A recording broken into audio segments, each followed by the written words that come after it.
This is The Boys podcast from TV Podcast Industries. We're talking about The Boys Season 2, Episode 3, Over the Hill with the Swords of 1,000 Men. Huey's not gonna make it. And you need that kid. More than any one of us. He's your canary. What canary? You let your canary die? How you gonna know when you've gone too far?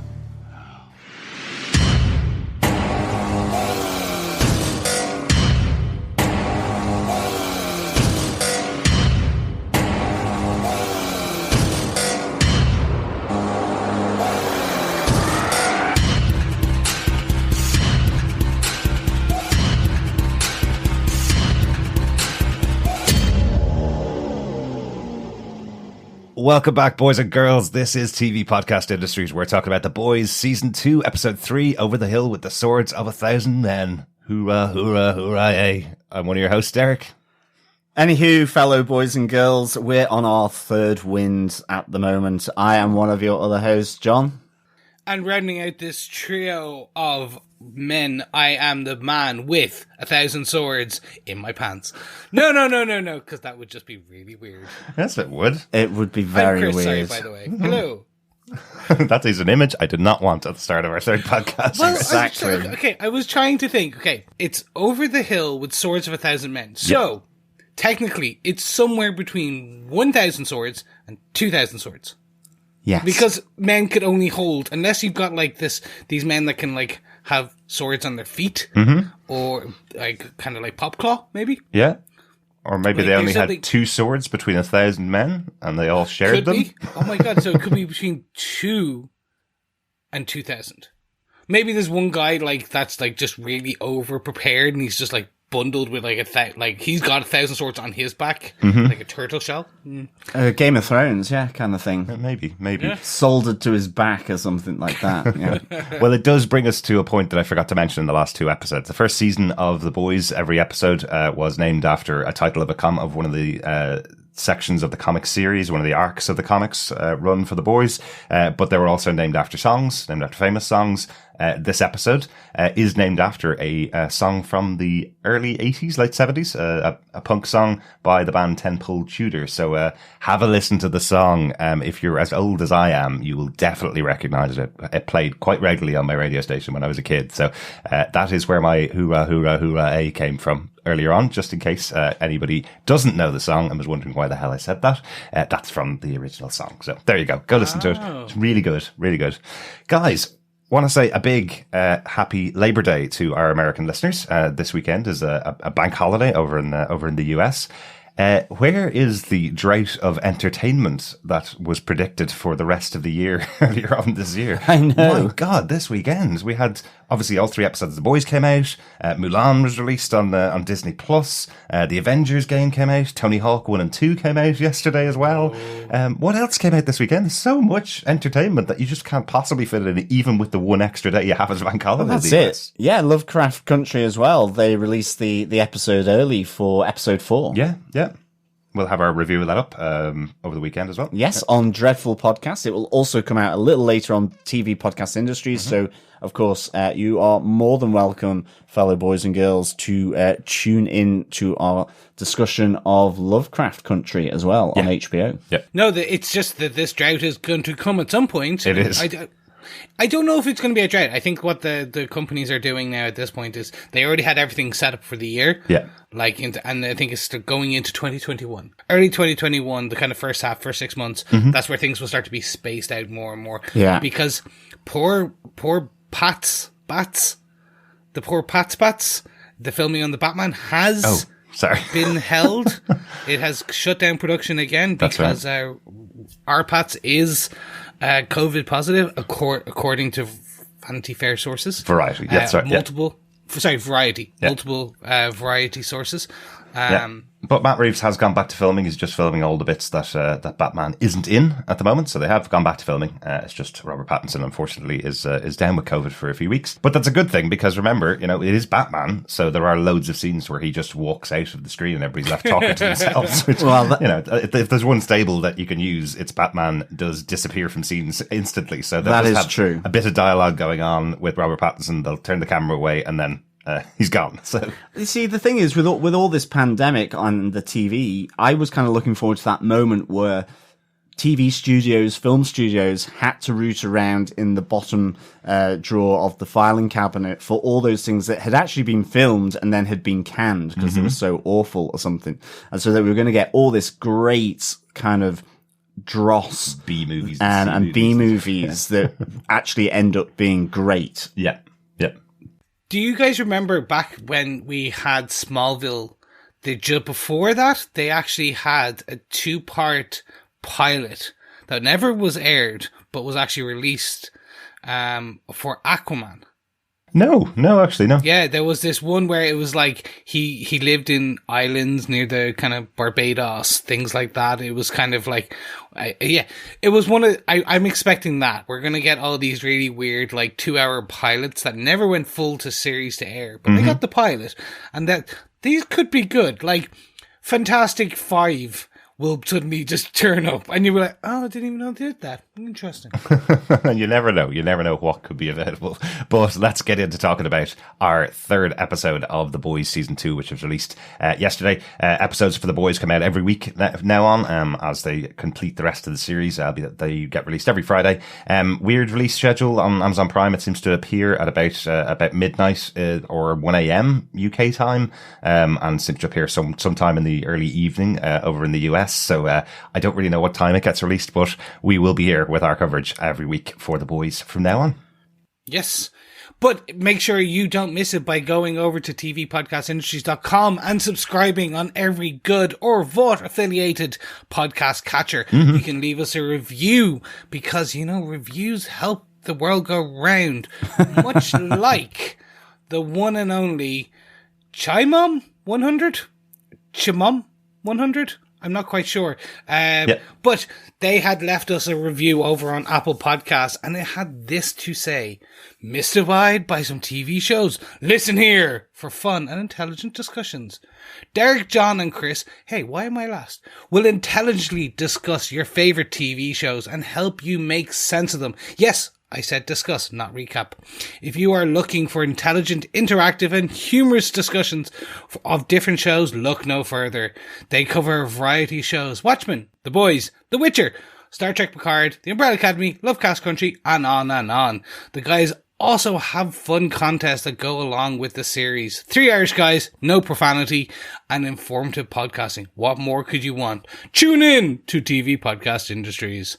Thank you so much, Shimon 100. That was really appreciated. And yeah, love that review. Absolutely. Yeah. Thanks so much for the review. We did also read this out over on Lovecraft Country, but we wanted to make sure that Chris also got to hear your lovely review of our podcast.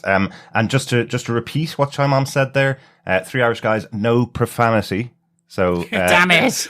There is profanity. It's just edited out. Yeah, well, I will say, Chimom, I'm trying really, really hard to even finding clips of the show to put at the start of our episodes that don't have profanity in them is proving almost impossible for both shows we're covering at the moment. Lovecraft Country also is very sweary. Yeah, so. It's really tough for the boys to cut out the profanity for sure. Yeah. And Chris, the only reason you were last in that list is because you're rounding out the group. I just assumed she was saving the best for last. No one does that anymore. No. That's an old saying. Before. Always have the best first. Yeah. That's it. Yes, thank you for leaving a review. It really does help our podcast. If you would like to help keep the lights on, the podcast motors going, you can also head on over to patreon.com/TV Podcast Industry and support us for $1 or more, €1, $1, a penny, a pound. Please, sir, more.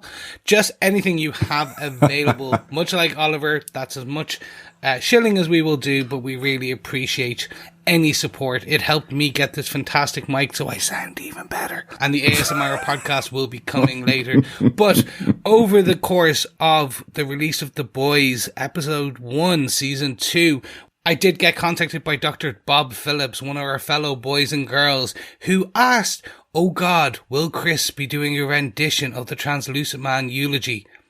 Do you know what? I actually did the stunning rendition, and it was just so good. We almost got a copyright strike on the podcast, which is just impossible. Unheard of. But it was that good.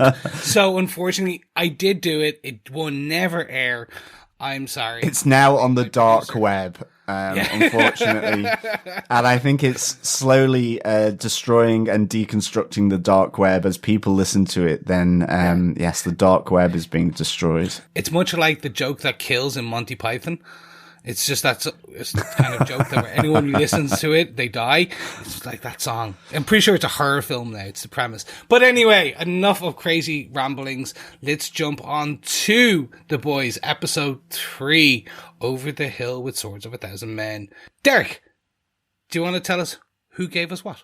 Yes, this episode was directed by Steve Boyum. He used to be a stuntman in multiple movies. He did The Blues Brothers, Apocalypse Now, and Predator.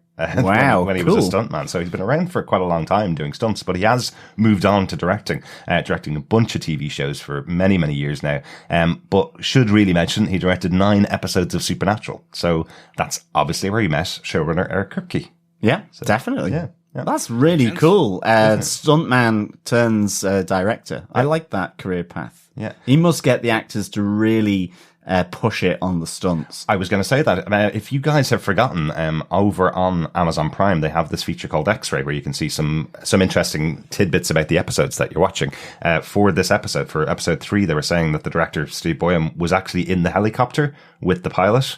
During that scene where the helicopter is facing off against the boat, because he wanted to give him some guidance of how to do the stunt, of how to drive the helicopter, and wanted to get the best shot out of him possible. So he was actually in the helicopter. I think that's cool. That is pretty cool. Do you think he was on the boat when it rammed into Lucy? No, because we saw everybody on that boat, and it was actually driven by Carl Urban. So that was not a stunt driver. That whole scene was Billy Butcher actually driving the boat, and apparently all the cast were terrified because he was driving very, very fast. Excellent. That sounds stuff. right. Okay, that sounds right. There you go.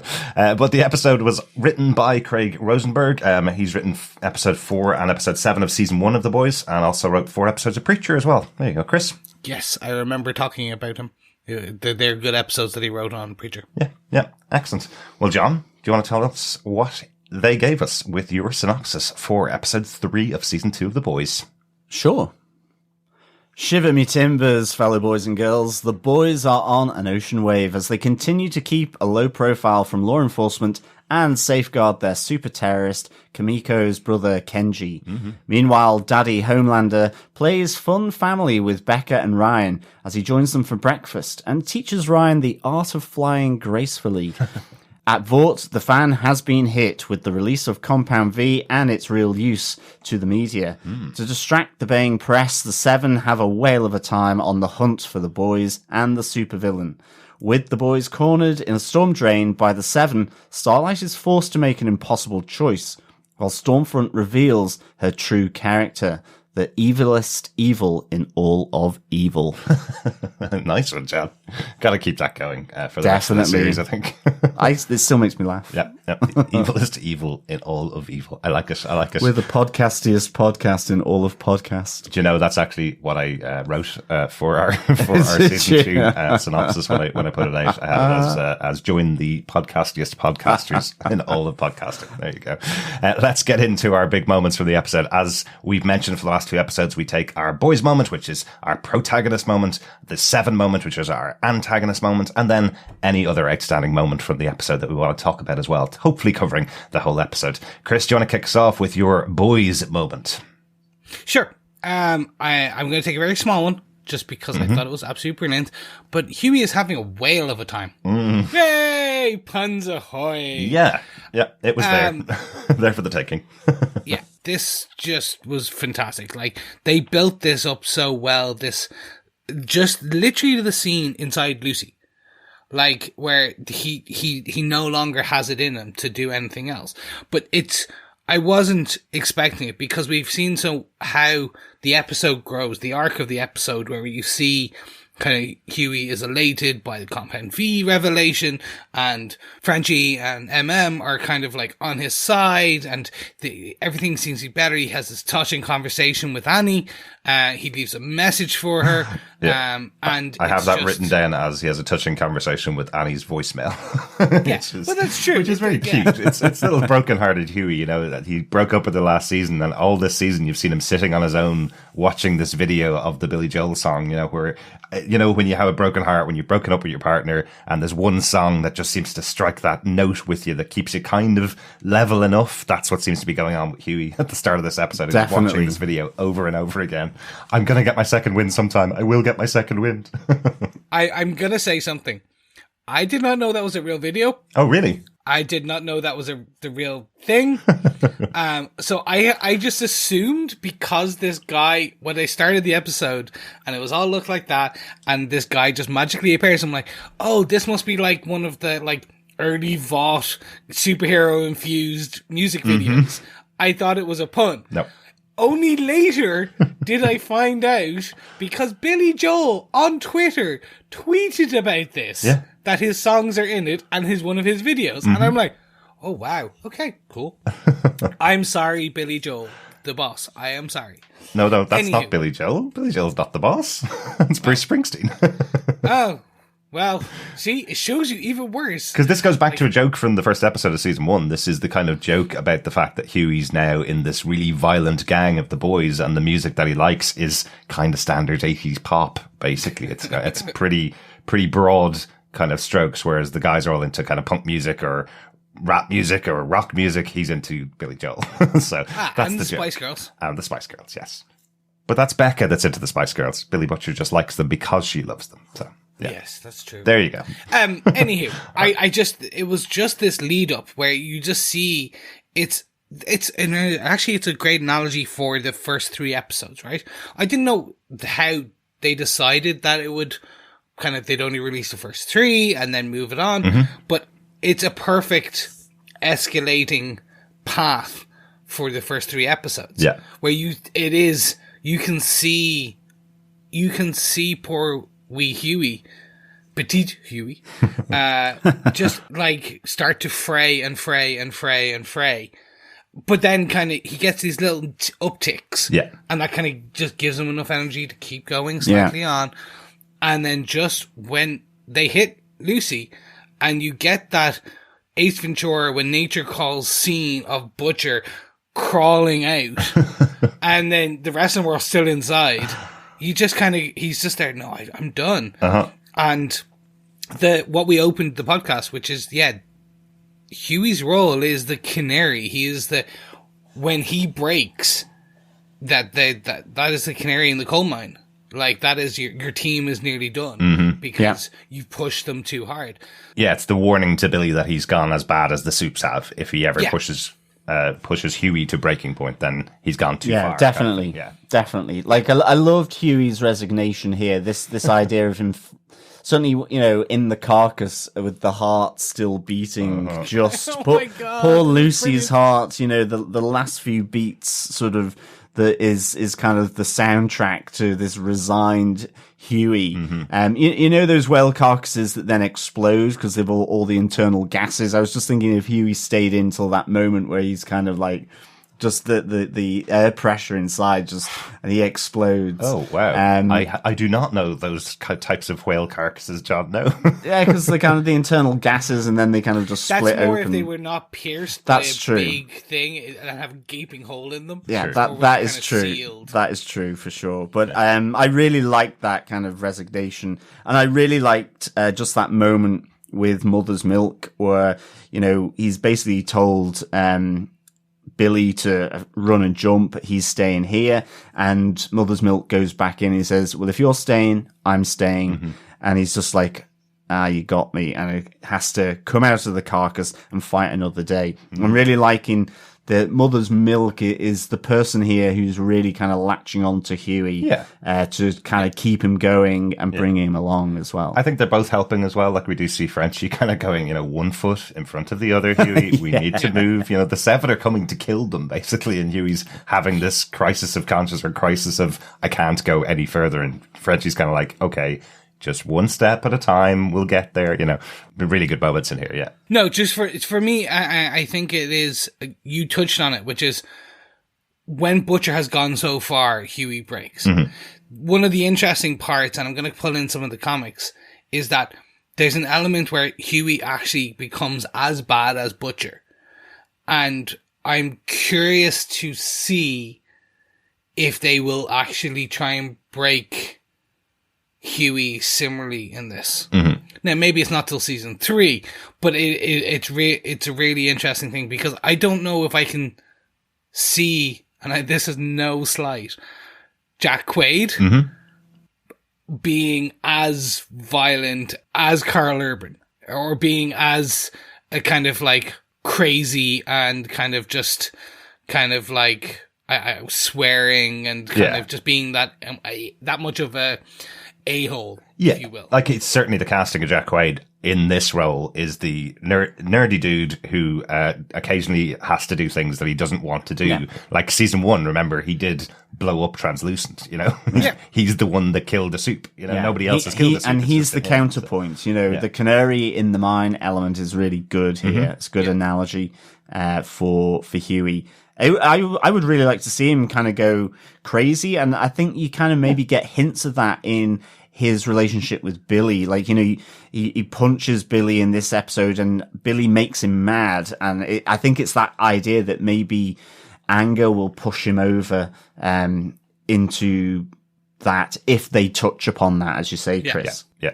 One final thing before we move on to the next point here. If you guys haven't seen the interview from the socially distant San Diego Comic-Con, where the entire team of the boys are interviewed about the series and they talk about the whale scene, it is hilarious seeing Eric Kripke talk about the fact that he went to production and said, can we build an actual scale model of a whale on a beach, which they did. That's all there on the side of the beach, and all of the team laughing about how much blood they got covered in for that 3 or 4 days worth of filming. It's hilarious. Watch it. I'm sure Aisha Tyler talks about it on the after show that's up on Amazon Prime, and I'm sure probably just as good, but seeing the entire team talking about it and laughing about the filming and the fact that production on Amazon Prime said it's okay to build this, whatever it was, 70-foot model of a whale on a beach and ram it with a boat.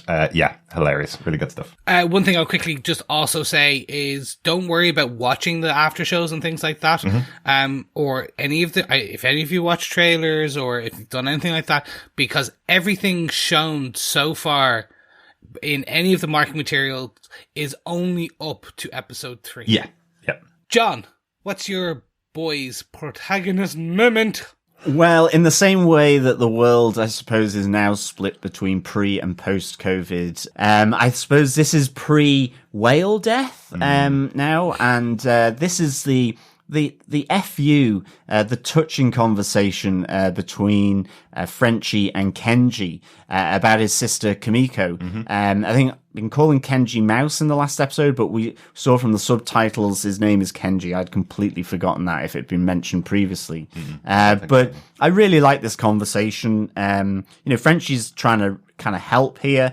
There's this idea, Kenji is, you really need to let me go. It feels like, there's an earlier moment with Kamiko and him where it's that awkwardness where Kamiko's basically saying, no, you're staying put, brother. Mm-hmm. I know you want to escape, leave and go and do, your terrorist thing against America, but you really need to stay. And here with, Frenchie, you get this, really interesting conversation about them having this private sign language between the two of them, so that only they can speak to one another or communicate to one another. I like the fact that Frenchie was asking for Kenji to tell him this. To teach him, and to teach him, when that would kind of ruin their kind of personal little language that they have going. And also that with the death of their parents, that was when Kamiko ultimately lost her ability to speak from the shock and of all of that. That's right. Yeah, so he says that she never spoke again after her parents were murdered. Yeah. So I'm wondering, are we going to get a bit more of that story? And that she maybe witnessed it, but I really kind of like this. But it ultimately ends on a big FU by Kenji, who's like, no, I'm not telling you anything. Yeah. It seemed like he was getting drawn in with Frenchie. Frenchie's using Homelander's energy drink as a way and food as a way to kind of get him to open up and to release all these secrets. Great joke in there about the energy drink. Yeah, exactly. Why did you give him an energy drink? He's a superpowered individual. You've given him some energy to use his superpowers. Yeah, so I really like that. So can I ask a question? Mm-hmm. Of course you can. Thank you. I was going to anyway, but I appreciate the acknowledgement. So, is Frenchie's motivation powered by brotherly, sisterly, kind of platonic friendship? Or a friendship element? Or do you believe they might be trying to set up a more romantic element that he actually likes, quotes? I thought in season 1 that there was a romantic element between the two of them, and it had been built up, and then it had just the season ended and it hadn't gone there, kind of thing. So I think it's still on the table that there could be a romantic relationship between the two of them. But we know Frenchie had a partner in season 1. There was a girl that he was Cherie, that's it, Mon Cherie, that he was actually going out with, and he sent her off to protect her effectively. She's in episode 1. We see her in the background when he is they're in the Haitian Kings. I don't know if it was actually the same actress, but it was they were styled the same way. So I would need to double check that, but definitely there is a female who looks like Mon Cherie with him when he is kind of dealing his arms in the Haitian background as Huey's walking through. Back in episode 1, right. Yeah. Right. So I'm just actually confused. But I suppose, unlike A-Train, who is constantly talking about his kids, that his daughter he wants to get back to, and talks about his wife all the way through the first season, and with Billy, we have his wife being really, really important to him, and him wanting to get back to Becca and wanting to save her. We don't really have that with Frenchie and Sherry. He talks about her a little bit in season 1, but she doesn't seem to be his primary partner that he's getting married to, or there's a big relationship there. So I don't think it'd be on the realms of the show for him and the female to get together, for Kamiko and himself to form a relationship in the future. But I think right now it's out of frustration. He hasn't been able to understand a word that she's trying to translate to him, even though they have got a little kind of vibe between the two of them that he kind of knows what's going on. But remember, earlier on this season, she was trying to tell him about the brother and couldn't get that information across. So at this moment, he's going, I have a key here. There's someone here that could teach me a way that I could have a proper conversation with Kamiko for the first time. You know, so whether it's a romantic relationship or not, it's a key to actually getting to understand Kamiko. Yeah, definitely. I mean, for me, it feels more brotherly, sisterly at the moment. Not to say they wouldn't go any further, but it feels like it's just that he wants to understand her. He cares for her. He wants to protect her. And I think, you know, he's trying to say that as well here in this moment to Kenji, just that he likes his sister. He cares a lot about her, and wants to help her. And that it still doesn't connect in with Kenji, who gives a big FU. I think for me, finally on this, I loved that scene where Kenji brings the drink can over from the side. You know, he's managed to get a little pinky out through the gaffer tape and just pulls that over and dismantles it to cut through the stuff, and ultimately leads to him escaping, and that great scene on the boat where Billy Butcher's shouting, grab his hands, as this anchor comes racing from the water, and obviously what happens with the helicopter at the hands of Kenji. And I think certainly his hands become a little signifier for a bit later on as to what happens to them, as they are so important to his superpower. But I really liked that moment. I also liked as well that with his escape and finding out that Frenchie had brought the energy drink, that they're all kind of like, stupid Frenchie. But giving him an energy drink. Exactly. But that's my that's kind of my moment. I kind of really like that, because I think still figuring out, you know, where Frenchie stands with Kamiko, and certainly it's going through that kind of arc at the moment within the show. So we'll see how that develops. But Darick, what's your boys moment for this episode? I think we've already touched on mine. It was just about Billy Butcher saying sorry to Huey at the beginning of the episode. I love it because it shows the arrogance of Billy. It's like he walks out and goes, all right, we've had problems before, but I'm sorry. is everything fine? And that's it. Like, he thinks the fact that he's actually said the word to Huey means that everything's sorted now. Ends in a punch to the face from Huey. But I like the kind of antagonism between these two characters, even throughout the episode. Like, Huey's accomplished something massive here, with the help of Starlight, or Starlight's accomplished something massive with the help of Huey. He tells Billy, and Billy just kind of looks at him going, what? Keep your head on straight. We need to sort this out and get my wife back. Again, as we said before, Billy is leading this team to get what he wants, not leading this team to accomplish this massive goal that Huey, Mother's Milk, and Frenchie seem to want to accomplish. So they all think they've accomplished something. Billy just kind of walks away and says, yeah, whatever.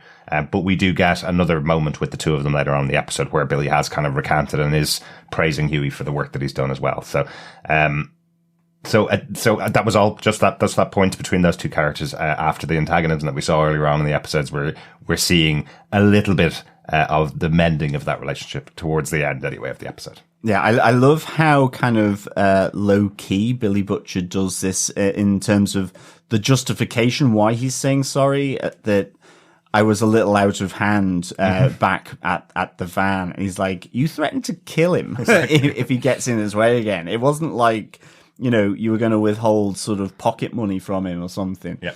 But it was just, I loved that. And then obviously, Huey throws that punch and he's like, he's gone stark raving. Exactly.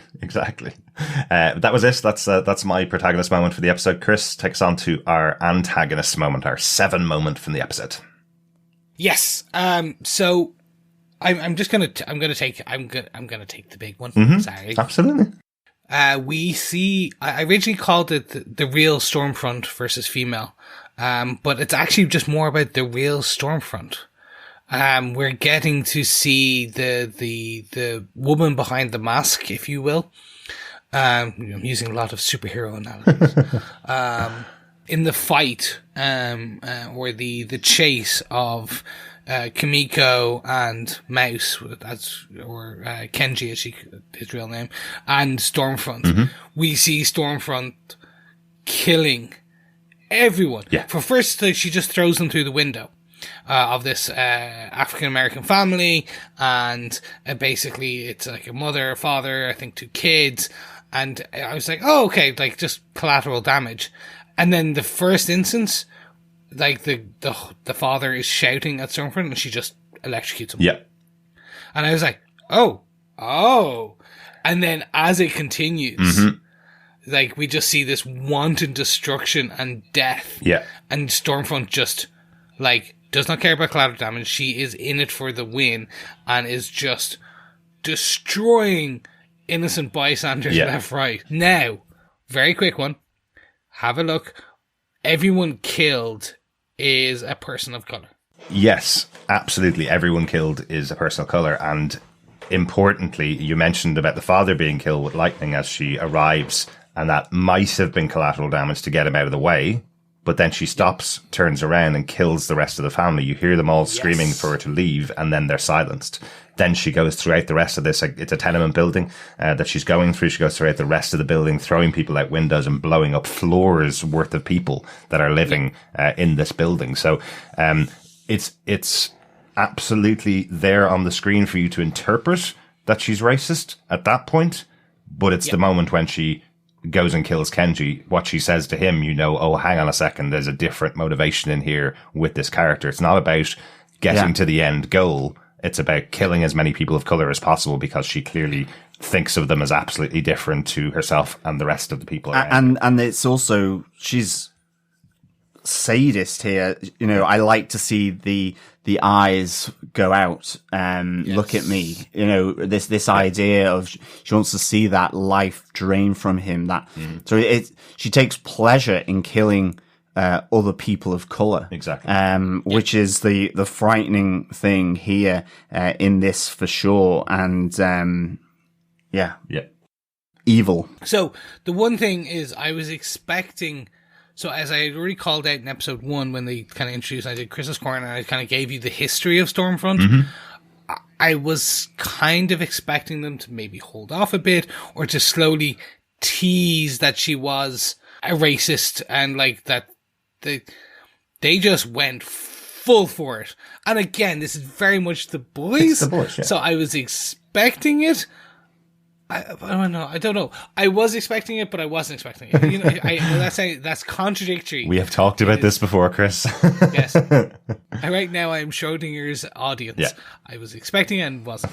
But you did ask the question earlier on in the episode here why they chose to put out 3 episodes, these first 3 episodes specifically, on the first day, and the whole reason is because you get an entire arc of Stormfront here. You know, we'll talk a little bit more about her and what happens in the episode with her, but there are genuine moments in these first 3 episodes where you're going, she's hilarious, she's fantastic, yeah, exactly. I love this character, this is hilarious. Oh, hang on a second, she is evil woman. She's got that dark side to her. And it does leave that question in your head at the end of this episode. My question is definitely, who's worse? Homelander, who thinks he's above every single person on the planet and is willing to kill anybody and doesn't really matter to him because everybody's beneath him, or somebody who's much more targeted, like Stormfront, who specifically will go out after people of color, kill them and watch the life drain out of their eyes because she enjoys killing them.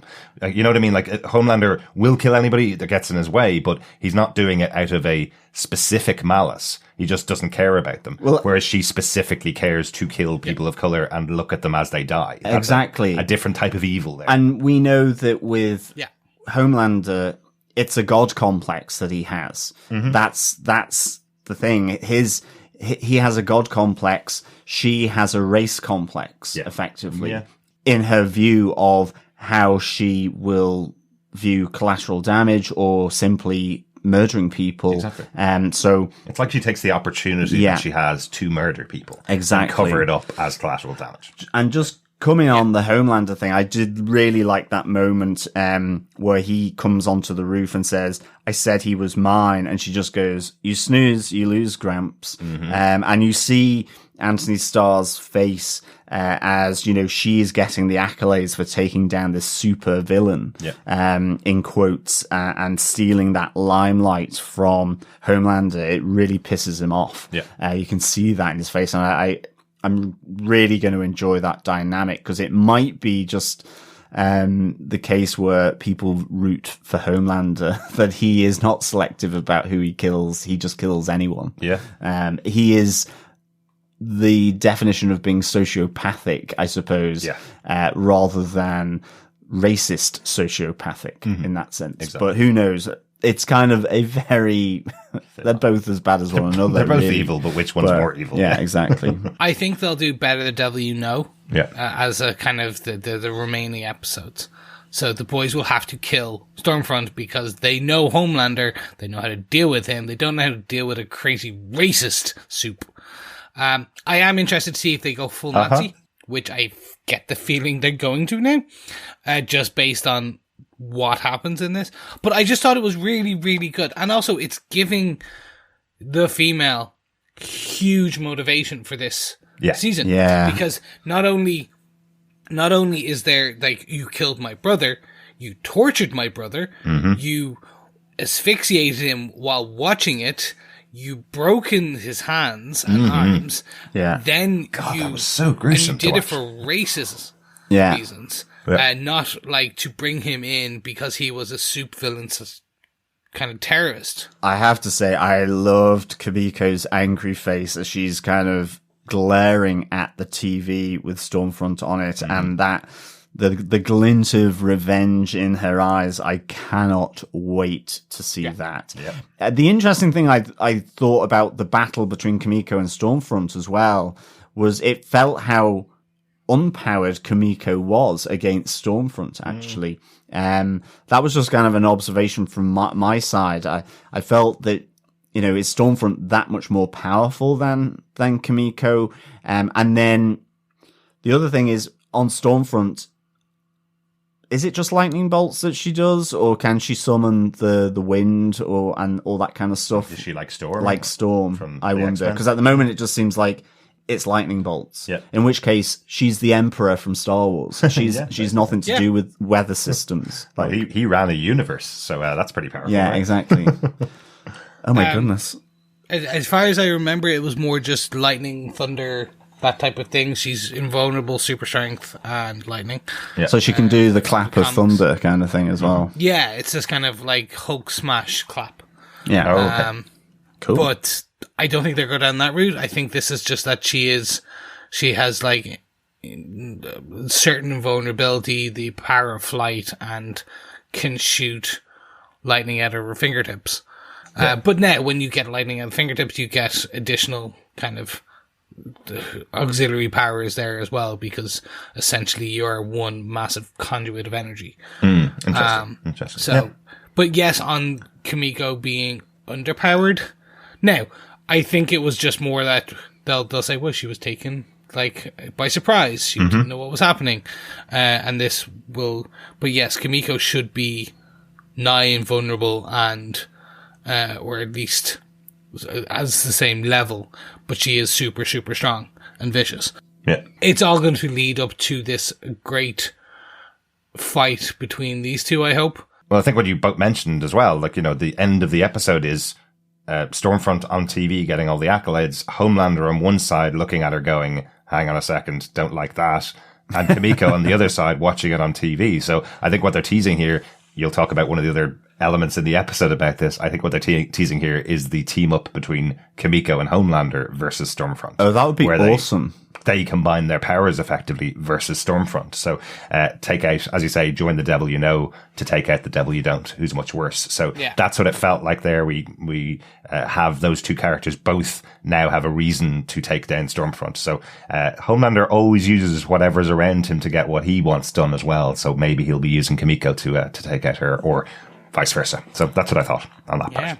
So is that it for the point about Stormfront from the episode? It really is. It's because it's gonna. It was sorry, and I did not mean to go on for so long, but it was kind of it's a big juicy bit. But speaking of big juicy bits, John, do you want to tell us your 7? Matron! I've never been introduced like that before on the podcast. Breaking news, everyone! The herd of cats are absolutely out of the bag with the reveal of Compound V to the press in terms of not only its existence, but also its use, that superheroes are made in post-birth and not created. So really, really interesting. I loved this. I loved the start of Ashley getting the text and sort of having this panic attack. Hilarious. I loved Edgar's calmness as everyone's flapping around him, with everyone reporting about the stocks being sold off, that they've stopped trading, that all the different connotations, and he's calmly looking at the next way to try and distract the kitty that is the press with the laser pointer. Over here. Look at this distraction. Let's go after the supervillain.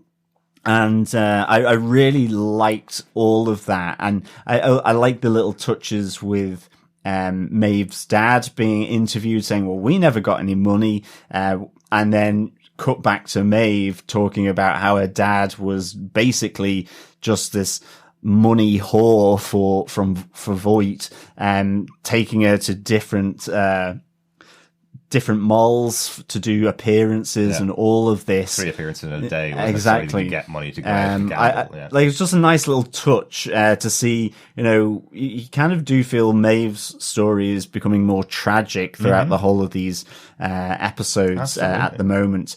And certainly with all of this, it's massive. It's Starlight and Huey's plan coming together. You have that moment where as soon as it breaks, A-Train is there on Starlight saying, what did you do? And her, again, just linking in A-Train to her, keep your enemies closer. Well, you're a part of it as well because you let me go. And I think the final thing on this for me in terms of this breaking news is Edgar coming to the 99th floor to see the 7 and him kind of owning up that he doesn't come to the 99th floor that often, or not often enough. And Homelander, his riposte to Edgar from episode 1, where he goes up to Edgar's floor and is basically just slapped down. And you have Edgar being slapped down here by Homelander to say, look, we don't care about Vought, but we'll go off and do this. And if it's Vought that is controlling us at the end of the day, so be it. But if it's someone else, who cares? Yeah. Really putting Edgar kind of back in his place. Absolutely. This does feel like a Superman moment, doesn't it? Yes. It's companies come and go, but heroes are here forever. Yeah, exactly. Real talent is here really forever. Good. Is the line, isn't it? Loved it. Yeah. I have to say, like, looking around the reactions of the Seven as well to the news is really interesting, isn't it? Because obviously, Starlight is aware of the fact that they're created. She's been aware since season 1. Homelander's aware of it as well. Maeve didn't know this information up until now, because you see her reaction going, well, clearly my dad actually did know about it. Now that I think back on my life, I know what's happened. We have that lovely scene, really sad scene with Black Noir on the floor, crying his eyes out at the news as it's playing on his phone. And then you have the Deep, who's been going through this recovery process for the last couple of episodes, sitting there going, I've been, horrifically scarred by what's happened from what Vought did to me. I've had this problem for many, many years where I can't treat other people with respect because I have these gills in my body. And you're telling me now that this isn't something I was born with, that this is something that somebody else chose for me? You mean I don't have to be this way? I really liked how they went around each of them and had their reactions to the situation. Definitely. And whereas A-Train's reaction is, don't mess with the money. He's kind of going, this could be it. This could be the end of everything that I've built for myself, and remember how hard he's been fighting to keep that all the way through season 1 and into season 2 now. He will fight to keep this money and the life that he's attained for himself, but Annie's now taken it away from him. So, yeah. I think the other thing, just to build on the Deep thing that you said, was there is that really interesting moment, and of course it'll probably get picked up in later episodes, where the Deep is sent forth Sharks and Lucy the Whale to stop the boys, this entry back into the Seven, as Carol is saying, this is your chance. And Homelander there, right at the end, says, you hold back here, because technically he's not part of the Seven yet, but he just says, and cover up your gills. They're disgusting. And there's a great moment with the Deep just kind of processing that, which I can't wait to see, to be honest. But anyway, that was just a little build there on how the Deep kind of responds to it. Yeah, exactly. So I'm going to take it back one step and just talk about A-Train's reaction, right? Yeah.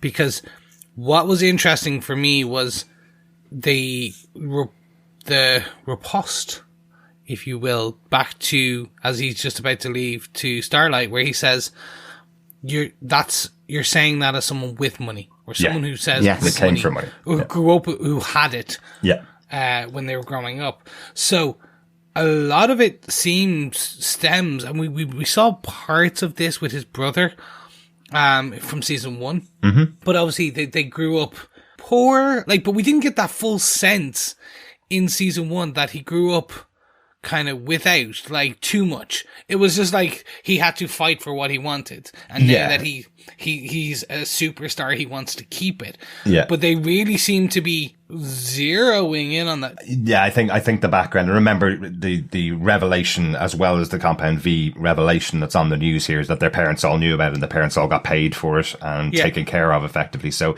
while Annie doesn't seem to be from elite society, she certainly grew up in the white picket fence type of home. The way that Eric Kripke has described A-Train in the show is effectively an elite athlete that, because of the skills and abilities that he's had, has pulled himself out of his environment effectively. We see it a couple of times, even in this episode. We see the kind of gang of people that he hangs around with, all of them drinking all the time, all of them partying all the time on his money.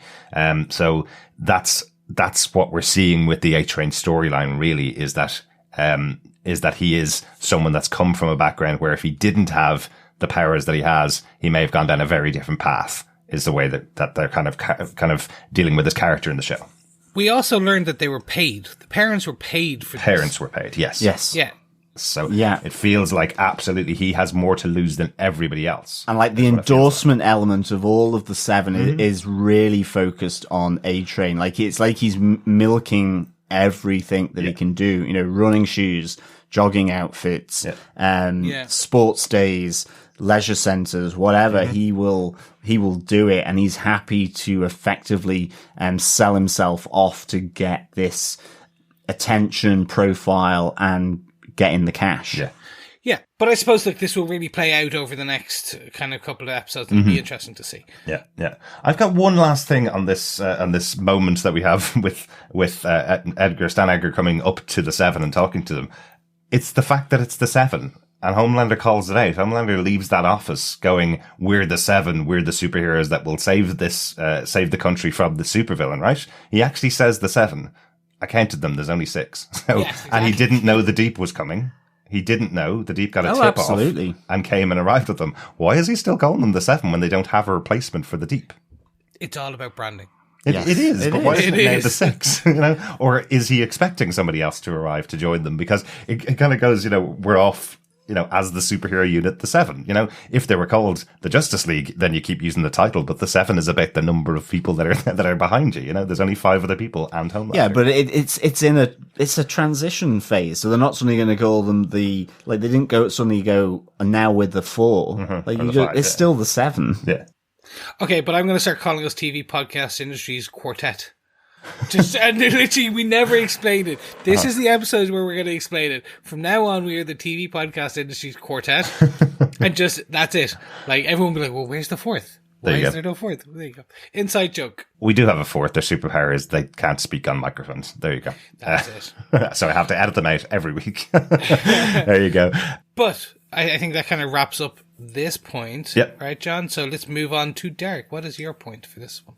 I think I just need to talk about Homelander and Ryan in this episode because I genuinely found it hilarious, and I probably shouldn't have. This poor kid is being abused by his surrogate father that he's never seen before. But they have their breakfast, and Homelander is so creepy with the trying to make Becca, serve him with pancakes and serve him with the right amount of maple syrup and stuff. You could see Becca's skin is crawling as he's asking for her to serve him like he's she's his wife. She's just like, get out of my house, you creepy, creepy man. And Ryan seems to be feeling like that. And then he has that moment where Homelander says, come outside and play, or you could sit here and learn Spanish, or you could come outside and play with me, basically. And his version of play is trying to teach Ryan how to fly. Poor Ryan. I was expecting him to need to go to hospital because he's effectively just thrown off the roof. I kind of thought that's what he was going to go for. Homelander would actually throw him up in the air and expect him to fly. I'm glad he didn't, because the quick push to Ryan, where he lands face first on the ground, is probably enough to encourage him not to want to try flying again. But it seems like the conviction from Homelander that you're my son, you must have the same superpowers as me, seems to be it seems to be wrong. I know we do have the moment, which I'll talk about in a second, that Ryan does have superpowers, but his absolute conviction that the superpowers that his son has is the same as him seems really odd. It's probably just the overconfidence of Homelander. He's the most powerful of the superheroes, I think, is what we've learned over the course of the last 2 seasons. Yeah. He's got the most powers of everybody. That's why he's the leader. But every other supe has had different powers to Homelander. So why is he so convinced that Ryan will definitely be able to fly? None of the rest of them can fly, as far as I remember. Maeve. And Stormfront. No, Maeve can't fly. She was carried from the plane by Homelander in season 1, remember? So Stormfront uses an ability that she has to hover, kind of thing, I think. Have we seen that at all? Well, no, we've seen her fly. So right, okay. So Stormfront is a new superhero who can fly as well, but nobody else can. So his conviction that his son will have the exact same superpowers as him, because this was supposed to be an impossibility of him being able to have a son as well. Yes, I thought the revelation was going to be, as I think I mentioned earlier on in the season, I thought the revelation was going to be this is actually Billy Butcher's son, or the Vought had done something here to create this child, but it wasn't necessarily Homelander's. So. Yeah. But I think this is tying in, it's the counterpoint to the breaking news that all Vought superheroes are made, not created, and born with the powers. He's that exception to the rule. And I suspect that Homelander's just going, well, it's the genetics of it. It's the hereditary passing of these superpowers. And I mean, I think we saw the red eyes at the end of episode 1. So I've never thought that he's not had powers and that he was going to be unpowered. Yeah. It was just that what are the suite of powers that he has. Yeah. And I think I love seeing Ryan lose his thing here and get the red eye, and just, shows there's his powers, and he's certainly got them, and he's certainly going to use them. I hear Chris coughing for entry here. Chris wants to be told he got something right this season. Well done, Chris. Oh, sorry, something in my throat. Come on! Congratulations, Chris. Chris did predict that there was going to be a moment where there would be a standoff between the characters, between Homelander and his mom, and that Ryan would step up. So, yes, well done, Chris. You're absolutely right. Yeah, there's definitely a step up there. I forgot about that. Sorry, Chris. That's why there was kind of silence from my side. But yeah, I loved the standoff between the two here. It was really good because it just puts Ryan in his own space. Absolutely. He loves his mom. He's the quieter. He hasn't got the ego that Homelander's trying to force on him by this daddy act that he's doing. I like the fact as well in the storm drain, he kind of really tries to lay it on thick with Billy about having pancakes with his wife. As Billy then sends forth and unleashes Kenji on him, which was pretty cool as well. Cool I like that Kenji also took the opportunity to get away there as well. It's quite good. But I suppose my final point on this is if you're going to test your son to see if he has superpowers, why not give him a baseball and see if he can throw it really far in the air rather than throwing him off the roof of a house? That's a good way to kind of build up to your superpowers, maybe. That's it on our antagonist moments. Let's get on to our final moment, the other moment, the outstanding moments from the episode. Chris, anything was outstanding to you that we haven't talked about? Very, very quick one is the Dawn of the Seven pitch. Yes, sounded very like a Dawn of Justice, didn't it? Just almost slightly. Yeah, exactly. Isn't it? Because we are the Seven. Hans Zimmer. Literally, it's just like, I was like, oh, well done. You're slagging Zack Snyder in a very, very nice way. Do you know what I really liked about the pitch as well, Chris? Well, I love that you've picked this point. The one thing I really loved about the pitch is this is the pitch for the trailer for the upcoming movie. This isn't a pitch for a movie. This is a pitch for the trailer for the upcoming movie, which I just think is hilarious. And we're going to have Homelander come in, and then Maeve, and he's going to slap the handcuffs on him, and it was just like, so look, that was really it. It was just good good old-fashioned kind of ribbing of superhero culture, superhero films, the overall corporacy of it. And as you said, it was this is not the pitch of the film, this is the pitch for the trailer of the film, which they haven't even filmed yet. Yeah, exactly. And I love that it cuts to Stormfront and she's got the 500-page script and there's notes on every single page. You can see she's like, definitely. This is absolute crap. Let's just take it back to the bones and start it again. Her response to him going, well, the way you write female characters is either a Hitchcock unattainable woman or a Michael Bay type Transformers woman, you need to write characters that are realistic. And he goes, well, excuse me, I have sisters. As if that justifies how badly he writes women. Really. That was it. It's like, but that was the one. That was the line that got me, because that's the go-to. Well, I have a gay friend. My best friend's gay. And I'm like, oh, no, you don't say that. That's not an excuse. Anyway. If a woman is telling you you're writing for a woman is bad, then you probably should listen to them rather than try to defend yourself. But it's interesting that they're still trying to make Stormfront a good person at that point in the episode. And then it's just towards the end that you're like, oh, no. But anyway, that was my kind of outstanding just moment. John, what was for yourself? It was just the scene between Queen Maeve and Homelander at the Vought Tower. Like with the phone call that she's having with Elena. It was just so tense and intimidating. And I literally thought he was going to kind of crush her hand, break her wrists in that moment, that he could sense that she was lying. And ultimately saved by the breaking news, because up until this point, Homelander has been with Becca and Ryan, and he doesn't know of the breaking news. So it's just how great Homelander, his insertion into a scene immediately for me just tenses the whole thing up. And certainly when he's so calm and casual, why have I never heard of her? Who's Elena? And Maeve's having to kind of just think on her feet here. And it was just so good. And that's my big point. It's just really great little scene between the two, which is tense and really intimidating from Homelander. And I thought there was going to be more violence from Homelander here. Yeah, I think the biggest, most threatening thing that Homelander can say is, "You're my only friend." Yes, exactly. Like, that's not a good thing. And you can't have any other friends either. Yeah, it feels, you're right, really tense, really intimidating, really good moment. And for my one, I just want to call out A-Train once again in this episode. It's really being highlighted. He's not on a good path. We see him with his friends partying till the middle of the daytime, and as he walks out of the nightclub and it's bright outside, we see the heart problem starting to come back effectively. At the end of season 1, A-Train taken off to hospital because he had effectively collapsed from the use of his powers. We see it here in that scene, and we also see it when he's supposed to be running into the tunnels to find the boys when the Seven are chasing them down. They're using his power to run through the tunnels to go and find the Seven, and he has to stop after a couple of minutes because his heart problems are coming back. So that's interesting. Wondering what's going to happen with that. We also see Homelander recognize it as well, because A-Train says to him, "Oh, I'm fine, just give me a second," and Homelander responds with, "Oh, of course you are."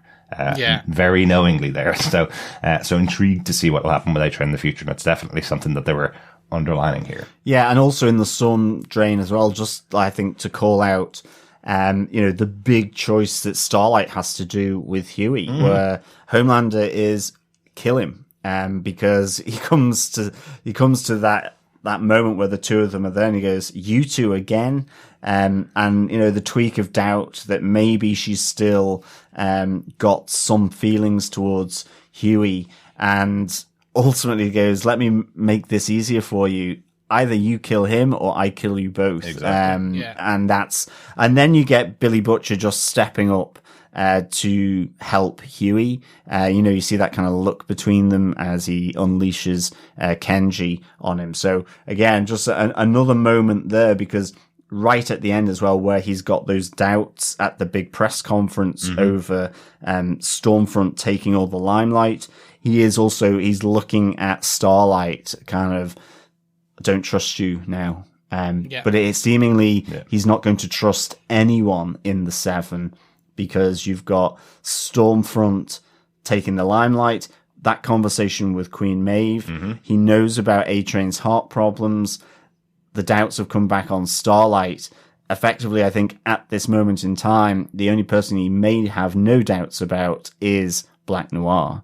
And that might be an interesting thing that they develop within this season as well. All of this in an episode where he tells Stan Edgar, "Vault doesn't matter, we're the Seven," and tells them all, "You're my friends, you're my family," effectively. And then by the end of the episode, that all seems to be, falling apart a bit. So, very cool.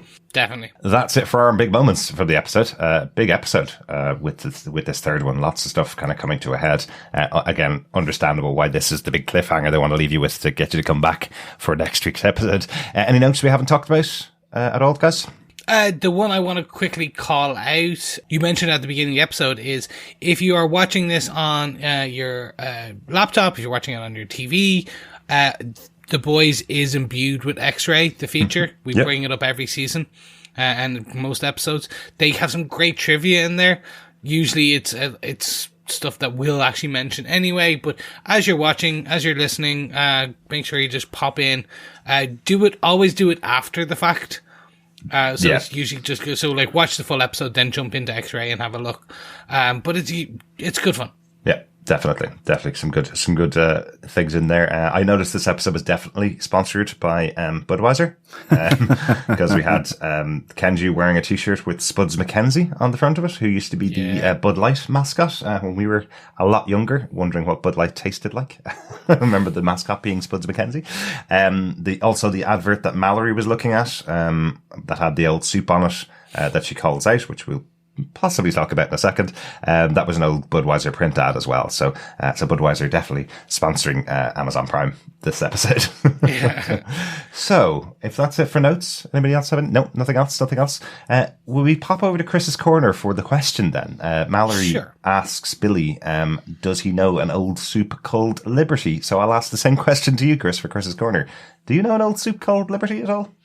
No. Interesting. I'm going to jump in and go, no. So I dived back in. There's a couple of hundred issues in this series called The Boys. And I was like, am I forgetting something? Is this one of the passerbys?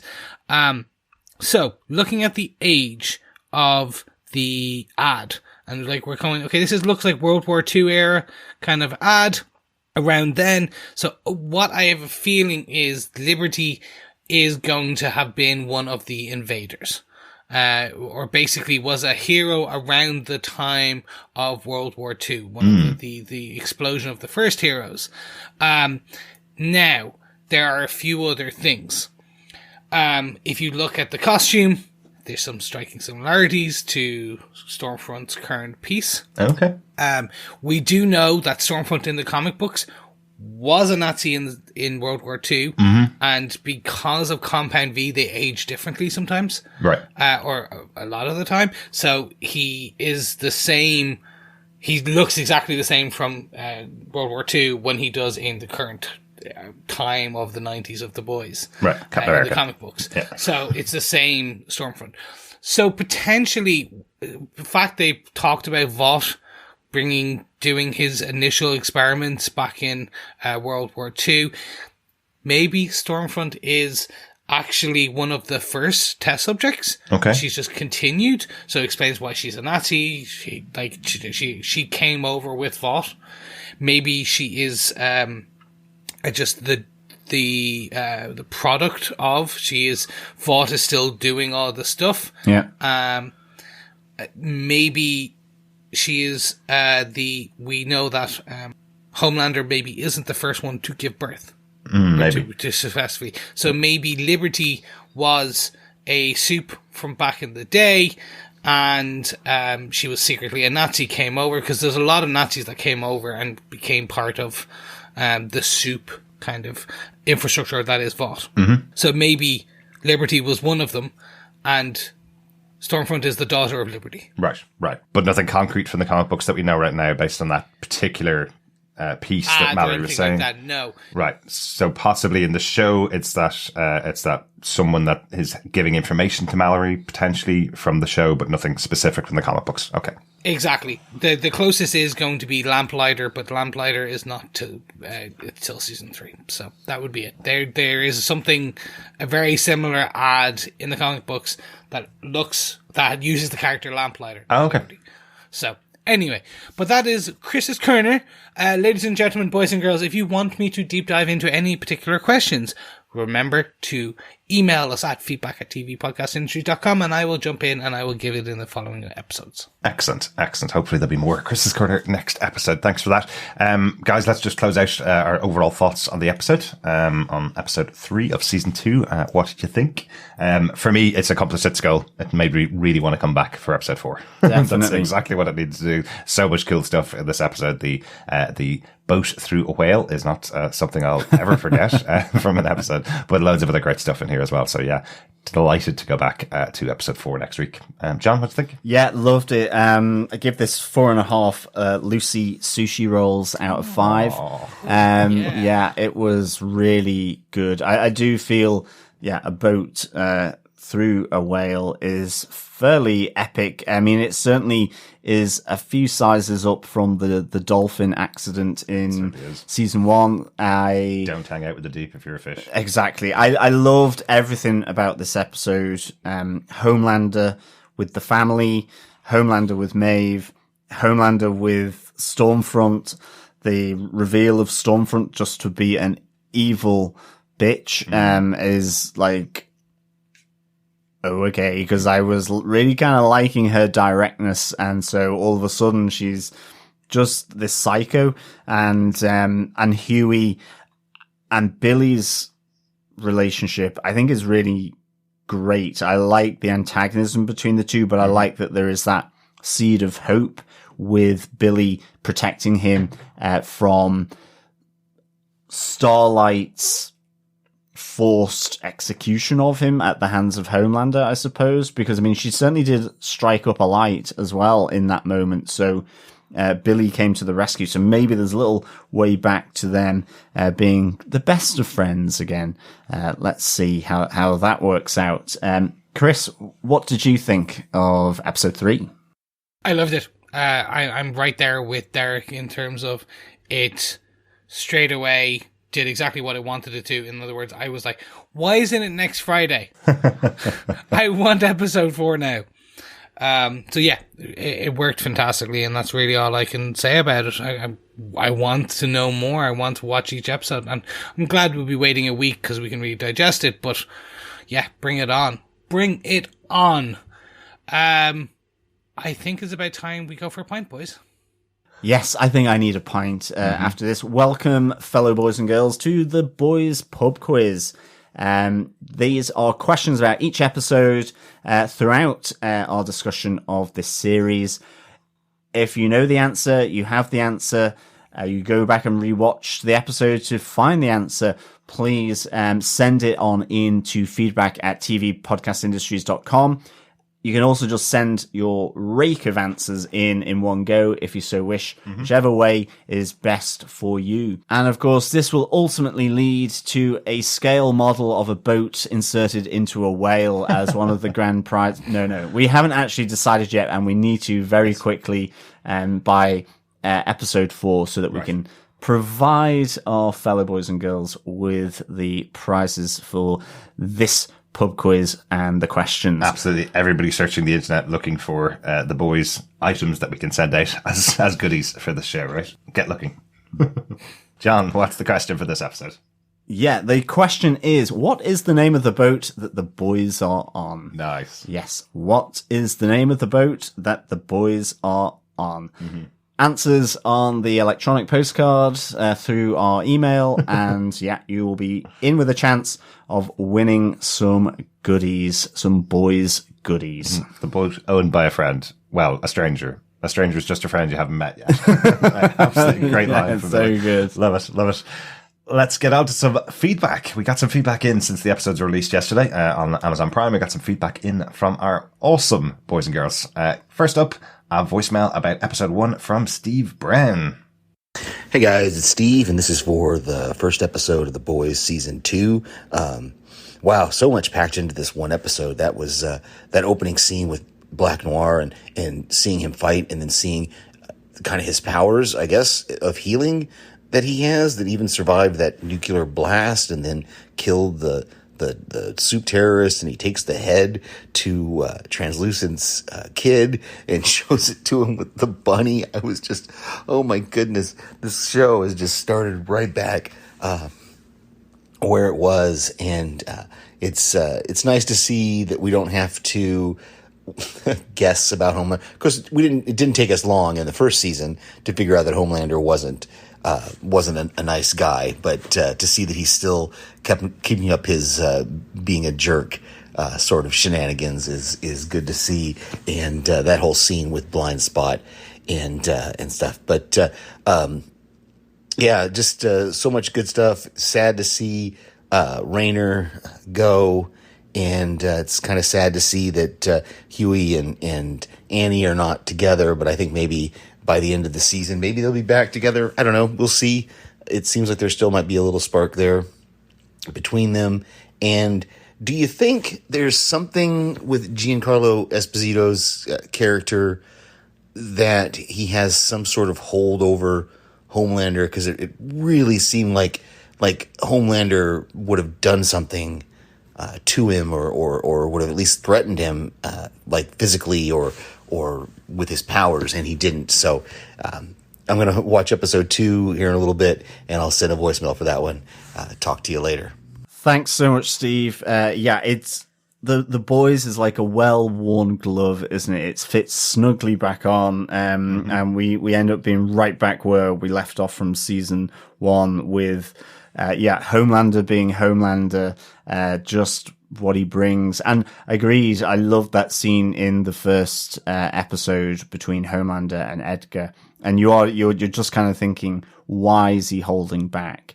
You know that this guy doesn't hold back. I mean, he is smart as well, and he won't just, he will kill out of sight. You know, he will have the excuse. Yeah. And a bit like as we see with Stormfront in this episode, killing every person in the tenement block. Just simply because she's chasing the supervillain, it's collateral damage. The true intention is lost. So Secured, yes. I think, I thought the same thing, and I think maybe we see a bit of an unraveling of that in episode 3, given the breaking news about Vought and Compound V. So really good feedback. Thanks so much, Steve.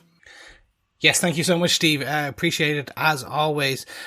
In terms of the hold, I think you see more and more as we kind of go on, especially now in episode 3. I do get the feeling that Edgar there will be some additional element of Edgar that we've yet to see. That he's not going to be a soup, but he's going to be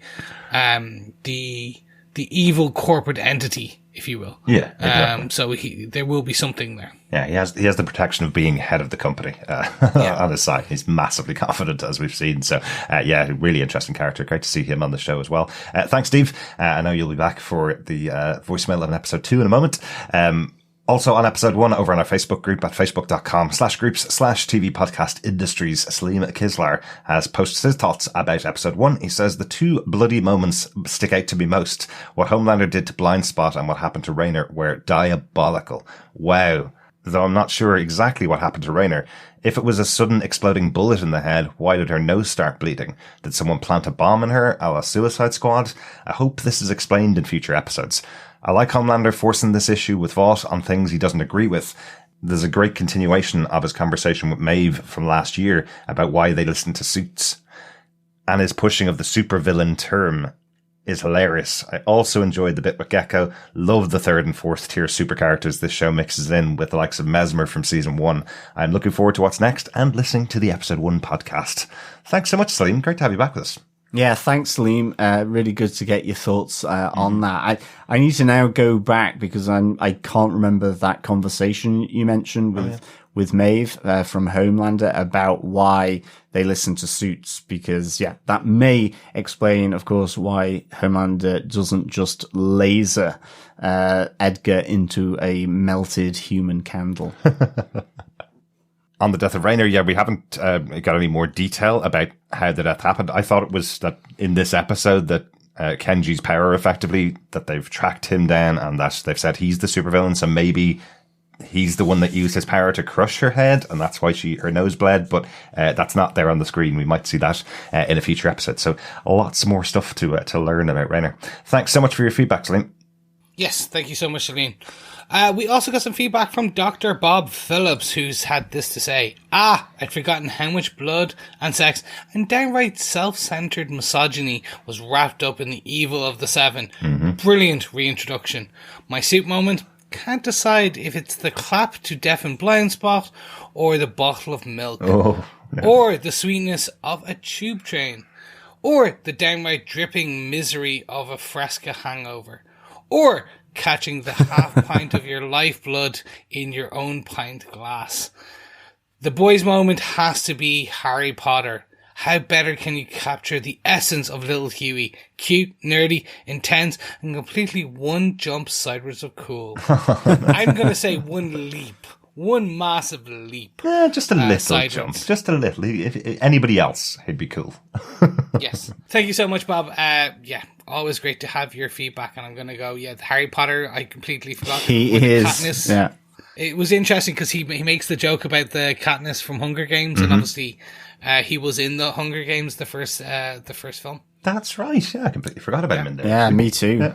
Yep, I've completely forgotten about all those films. Exactly. I'm like, Me three. Except for Stanley Tucci as the kind of host of the show of the Hunger Games. He was so over the top and colourful. I thought he was awesome. Certainly in his pronunciation of Katniss Everdeen. Hilarious. Yeah, very lovely. good. That is another path that we've gone down in these episodes. Let's get on to some more feedback. Steve Brown sent in his feedback on episode 2. Hello again, TV Podcast Industries. This is Steve. This is for episode 2 of season 2 of The Boys. I was like, wait, what was that? I just watched it. This is a great episode for the female. I mean, we learn a little bit more about her.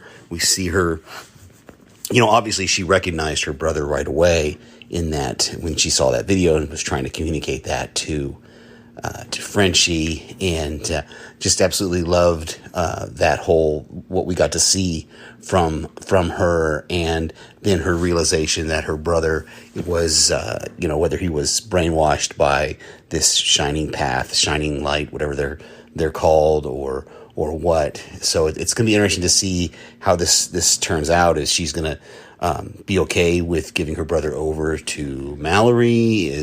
Was the deal struck with Mallory real?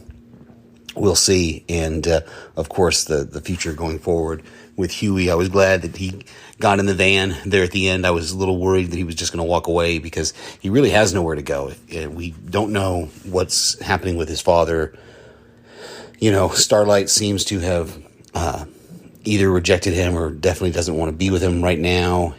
But I did, and that was another, I'm really questioning this Stormfront. I don't know, there's something about just her whole persona and the fact that she's so anti-Vought, and Vought is letting her be anti-Vought, that has me a little bit hesitant to believe it. So, also, and the Deep, I swear I didn't get a chance to watch the credits, and I looked on IMDb, but I could not find it. I swear that sounded like Patton Oswalt's voice for the Gills, but I couldn't find any confirmation on that. So, all right, I'm about to watch episode 3. Talk to you later.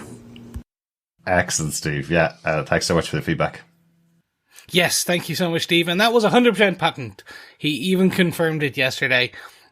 Because if it was not him, I would have eaten my own toe, because I know his voice. Yeah, absolutely. Yeah, I think his quote on Twitter he put out, I have recorded the most messed up moment of my career. I think I can say it definitively now, after the episode was released. So definitely Patton Oswalt, yeah. Yeah, thanks so much, Steve, for the feedback. Yeah, there really was really touching moments there with Kamiko and her brother in episode 2. It was really nice to have those moments between the two of them where we actually have her having a full conversation with somebody else in that episode. I thought it was really well put together, just to kind of give a bit more of her character, not just the violent female from season 1. Definitely. A bit more of what she would have been like with her brother. I love the relationship between the two of them where both of them are saying, well, I saved you this time and you saved me that time. There's like this kind of dependency between the two. So I wonder after episode 3 how far that's going to push Kamiko over the edge.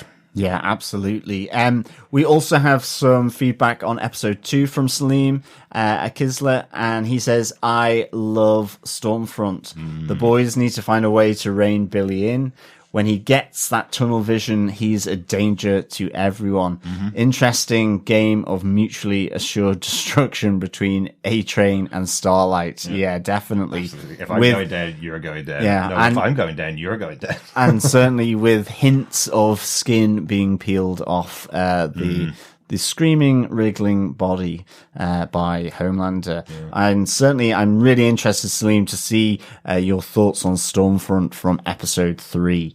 So please keep the feedback coming in. It's great to get these discussion points for sure. Definitely. I wonder what you think of Stormfront now, yeah.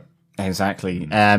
She's still a great character because it is that amazing thing of being lulled in. It's all, as Steve said as well, about she's so anti-Vought or so challenging to Vought, and they're kind of allowing it. And like, as Salim says, that's what you like about her from episode 2. She says what she thinks. And then we see her obviously in this episode doing what she thinks, which is horrific. Yeah. So, really good stuff. Also on the Facebook group, for TV Podcast Industries, Bob Phillips says, Soup moment. The Seven are falling apart. Is the rule of laser-edged steel going to end as addicts? Revolutionaries, anarchists, and closet-busting heroes rip the finely woven cloth of PR aside. Yes, interesting. And for the boys' moment, Butcher finally cracks and opens up his soft, loving heart. He's a bulldog puppy who's got a tough exterior and a rough approach to life, biting while barking, but now we know he just wants his tummy tickling. Indeed. And plus, Kamiko, her sign language isn't BSL or ASL or even French, which is more what I'd be thinking in the Vietnam area. That was where they were brought up after kidnap, wasn't it? I think so. What is it? Yeah, interesting stuff there, Bob, for sure. Because I remember Vietnam and around Kamiko and her brother and her backstory, but also in this episode, and I think in the previous episode with Kamiko and Kenji coming together, there's the talk that they're from Japan as well. So, it's a little hard to know. I think maybe they were in Vietnam. They were brought there by the terrorist organization after killing their family in Japan. So this episode confirms that it's almost a made up language between Kenji and a brother that only they can understand. So a bit like Esperanto. Yeah, like, well done for noticing. I'm sure that was in the showmakers' minds when they were putting this together, to make sure that it didn't look like British Sign Language or American Sign Language, that it did look different, or even French Sign Language, as you say, that it looked different from any of the languages that people could recognize. And I love that they call it out. You know, it's really smart to go, if you know sign language and you know these people aren't speaking sign language, here's the reason behind that. This is a secret language between the two of them. Yeah, really good. And of course, Bob Phillip finishes on his momentous moment, which is Pippi Longstocking, without a doubt. Yes. She'd bite a D, yeah. This is kind of like the American version of Felicity the Pony Rider, I suppose, from the UK. Posh girl Felicity on a pony, bobbing around, doing all things horsey-worsey, that kind of stuff. No, Pippi Longstocking is very different to that. No, it sounds like it, though, in my mind, anyway. We'll have to get you one of the books, John. I don't think it's as explicit as Stormfront makes out. I don't think there's any of those kind of things that actually happen in the books themselves. They are kids' books, after all. But we might have to get you one so you can understand who Pippi Longstocking is, because you looked about as blank as Starlight did when she mentioned Pippi Longstocking. Absolutely. Thanks so much for that, Bob. Our final piece of feedback is Steve Brown. He got in with the episode 3 voicemail just in time for us to record. All right. Wow. It's Steve again. This is for episode 3. Gosh, another good one. This season is starting out great. I'm enjoying it anyway. It's, I don't even know where to start. That Stormfront, seeing her powers at work for real and realizing that I don't know if she's worse than Homelander, but she's definitely up there with the bad superhero kind of thing. I mean, how many people did she kill in that building? I'm still not sure. And just that, I just loved that way the female was staring at her on the TV screen. So we know these two are going to have another fight. There's going to be another moment coming up. And it seems that Huey and Butcher have kind of reconciled. We'll see how that is going forward. And gosh, it's just it was interesting to see the different reactions by the heroes when they found out about Compound V. We see Black Noir kind of just crying to himself alone in a hallway. The Deep kind of admitting that he didn't realize he wasn't born that way, and then Maeve, and we see Maeve's dad, and all about what kind of her childhood was like, and realizing that everybody's realizing that their parents really just kind of set them up to be this way. And, we keep getting the little snippets of Maeve and Elena, so I hope they end up together by the end of the season. But we'll see what happens, whether Homelander figures that one out or not. Okay, can't wait to listen to the podcasts. Talk to you later. Thanks so much, Steve. Yeah, I'm totally with you. I really want Maeve and Elena to get together at the end, but I think it will need to have the removal of Homelander from that situation, because he doesn't seem like he's going to accept her having any kind of friends at all, let alone a girlfriend. Yeah, no, I don't think so at all. As we talked about that scene where they're talking, you literally, for the whole thing, you're just like, he's gonna laser her eyes, he's gonna break her finger, he's gonna no. Oh, nothing happened. Okay. Yeah. Something breaking news. So she needs to keep releasing stuff to the press every time that he walks into a room. Exactly. And I think as well, Steve, with what Bob was saying from the last bit of feedback from episode 2, the Seven are falling apart. There's fractures in this. Even though the rallying cry by Homelander has been, we're family. This guy desperately needs a family. Yeah. And seemingly on both fronts, whether it's with Becca and Ryan and with the Seven,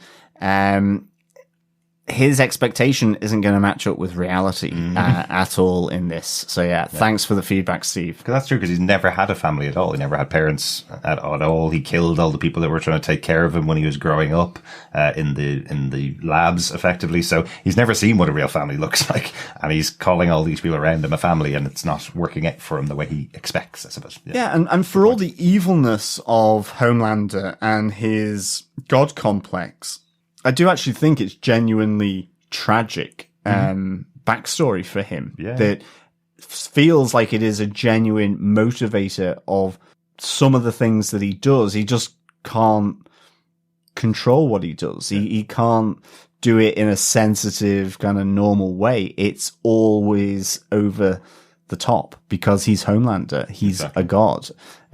He can't relate. He's got no social skills, really. Yeah, absolutely. Absolutely. Thanks so much again for the voicemail, Steve. Thanks to everybody for sending your feedback. If you want to send in any feedback to us, just email us to feedback@tvpodcastindustries.com. We are also putting spoiler posts up on the Facebook group at facebook.com/groups/tvpodcastindustries. Join us over there, fill in your thoughts about each of the episodes, and we'll talk about them on our next podcast. That's it for our 3rd episode of season 2 of The Boys. Yes. Thank you so much for joining us. Make sure you head on over to tvpodcastindustries.com and subscribe if you haven't, to make sure that you don't miss every episode as we release it going forward. So don't forget, every Friday they'll be releasing a new episode, and we'll be recording it as soon as possible after and releasing it over the weekend. Fingers crossed. You can also go on over and leave us a review on Apple Podcast or Google Podcast or anywhere that you listen to us, be it VOD controlled or boys pushed, propaganda owned podcast catcher. Don't forget, you can also share the love by sharing the podcast, and head on over to patreon.com/tvpodcastindustries and help us keep the lights on by keeping my computer filled with energy. Excellent, we'll Chris. Be back. Excellent. Yeah, there's a really weird thing going on with Apple Podcasts and with all the podcast catchers at the moment, where I'm releasing episodes and they're coming out significantly later, like 14, 15 hours after we put out the episode, it suddenly appears in podcast players. So the only way I've seen a way around it is I'm putting the episodes up on Patreon immediately, and everybody's able to get them as soon as I release them. So if you want to support us over on Patreon, you'll be able to get access to a feed that has the episodes as soon as we release them over there, thanks to our supporters over on Patreon. But just wanted to say that because it's just something I can't seem to solve. The episodes are coming out significantly after I expect them to be there. So sorry about that, but that's the only workaround I've been able to find. Yes, so think of $1 as early access. There you go. That's one way of thinking about it. But, ladies and gentlemen, boys and girls, thank you so much for having it. We'll be back with our chat about The Boys, Season 2, Episode 4, Nothing Like It in the World, next week. We'll speak to you again soon. Signing off, Chris. Bye. Talk to you next time. Yeah, thanks so much, fellow boys and girls, for joining us. Keep up the discussions with the boys over on TV Podcast Industries. It's great chatting with you. And remember, keep watching, keep listening, and keep fishing. Bye. Spear fishing? Boat fishing. With a boat, an actual boat. No rods needed. You just ram into marine life. Oh, God. Awful, awful. Poor Deep. This really hurts. I know. Poor Lucy. R.I.P. Lucy. Our thoughts and prayers are with you. Thanks so much. See you next time. Bye. Bye. Bye. Anyone for a tuna melt?